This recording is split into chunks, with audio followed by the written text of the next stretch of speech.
Well everyone, it's time for us to go and take a look at the LG G8 and see how this specific phone holds up in 2023. Now this phone was a very interesting phone that LG decided to make in 2019. And what's funny is, this was actually a pretty decent phone. I've always felt like LG phones were pretty good. I've personally used two different LG phones that I can remember. The Nexus 4, which was an LG exclusive device kind of, and the LG G2. I loved both of those phones. I love them so much. And if you were to tell me during that moment when I was using those phones that LG would pretty much go out of business in terms of their phone division, I probably wouldn't believe it. But the fact that that ended up basically being the case is so insane to me. Now, I don't think the LG G8 is necessarily worth buying anymore, but what's super crazy, and this is the craziest thing, on a lot of different, subreddits and forums that I kind of follow specifically for Android gaming, let's just keep it there, I see a lot of people talking about the LG G8 and or other phones that came out in 2019 like the Galaxy S10,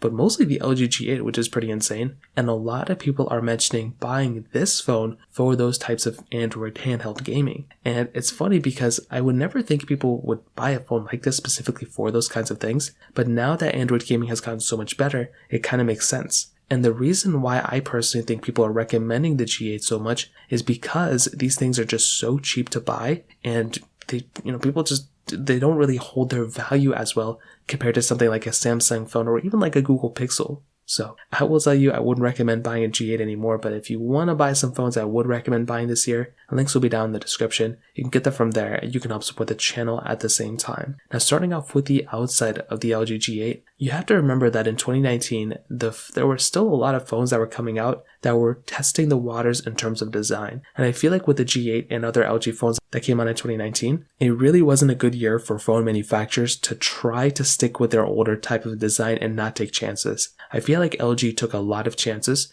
with the G3, G4, G5. With the G6 they played it safe, G7 they played it safe, and the G8 they kind of played it safe as well. And 2019 was a crazy year. We had the Samsung Galaxy S10s that came out that year. We had the OnePlus 7 Pro that came out that year. And then we had the Pixel 4, which was not great. But then we had the, Galaxy Note that came out that year, the Note 10, Note 10 Plus, as well as the iPhone 11 Pro Max. There were lots of amazing phones that came out in, 2019. And the G8 pretty much played it safe. It didn't really push any boundaries. You were getting a pretty decent, 6.1 inch POLED display on the front. It was 1440p, and it was a really decent panel. The only issue with the G8's panel, in my opinion, was that it did have a notch. Other than that, though, this thing looked very good. Now, Apple had notches on their phones, but I feel like at this moment, I don't know, I feel like an Android manufacturer, especially like LG that has unlimited resources almost, they could have pushed a little bit more boundaries. Like, I would have rather had the G7 design than the G8 design, but also the S10 had a hole punch display. The OnePlus 7 Pro didn't even have a hole punch display, it was just completely all screen. So why would somebody buy this phone over those phones if you're already on the Android side? So it didn't really make too much sense. There was one cool feature that I liked about this phone. You had like a lot of gimmick type of features for the most part, but you were getting USB-C, which was awesome, but you were also getting a microSD card slot on this phone. So that's a really nice touch, and I think that's why still a lot of people recommend buying this phone. It's because you can go ahead, if you're going to go more on the gaming side, you can get a pretty decent chipset inside with a good amount of RAM, but also you can go ahead and expand that storage and easily fill up that microSD card with a lot more games and apps and all those other things. So I think that was a pretty cool thing that came with the, LG G8. So although the display and everything was good, you were still getting expandable storage, which is something that the Pixels didn't have and the OnePlus phones didn't have that year either. And on the back, you had a standard glass back, which I think was really nice. You were getting a fingerprint sensor on the back of this phone, which again was, even by that standard, was kind of a little bit outdated. The S10 and the OnePlus 7 Pro all had, fingerprint sensors built into the display. So by this point, we were already a little bit outdated as well. So that was kind of like another unfortunate thing with the LG G8. You were getting the camera setup on the back.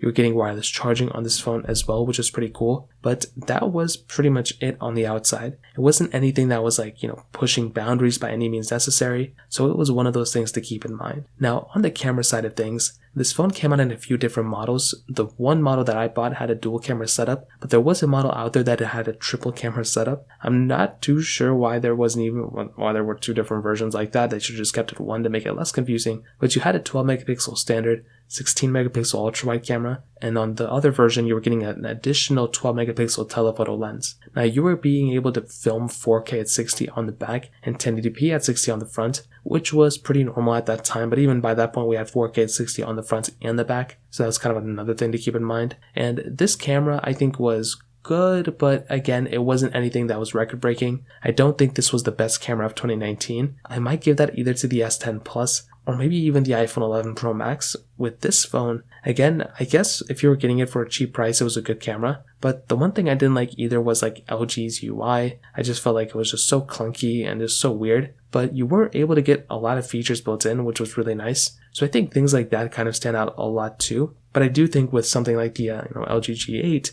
the camera is just one of those things that's just, I don't know, like it's just not really going to look that great in terms of photo or video quality in this day and age. But you could say that with a lot of different 2019 phones. But like I said, I still look at something like the LG G8. It's good enough, it was good when it probably first came out, but it's not really a camera I'll look at anymore as like, hey, you need to buy this phone because of the camera. So that kind of covers it there. Software wise, it's been outdated for at least like 2 years that I know of. It looks like Android 10 was the last version of Android it got. Maybe it did get Android 11 some way, somehow. But, this thing, like I said, has been outdated for a bit of time, so it makes even less sense to buy a phone like this as well. In terms of performance, this thing had the Qualcomm Snapdragon 855 chipset inside with 6GB of RAM. Now, this is, I think, the main reason why I think this phone is still in people's discussions today. It's because this thing has gone down in value so much, but also because it still has a pretty okay chipset from 2019, it makes sense for some people to go ahead and buy this phone. And I think that completely makes sense.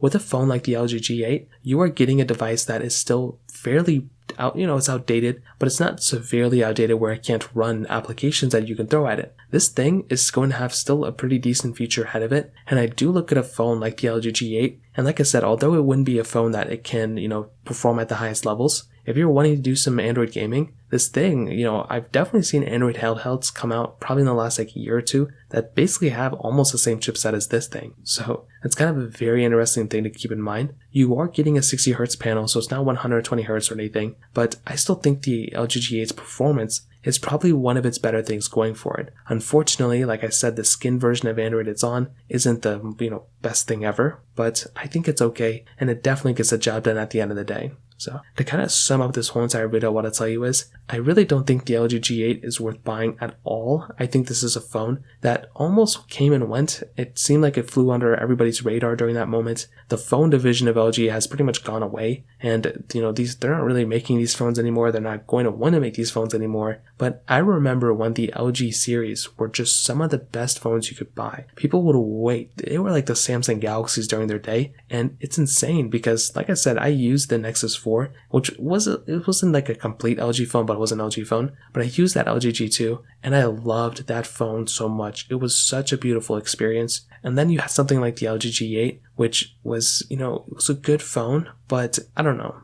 In a sea of amazing phones that came out in 2019, the LG G8 didn't really stick out in my opinion. So in terms of that, it kind of covers it up there. If you have any other thoughts or questions, let me know in the comment section below. Hit the like button, that helps me so much, but definitely hit that subscribe button. More importantly than everything else, I love every single one of you guys. Hopefully I'll catch you guys in the next video. Peace out till then.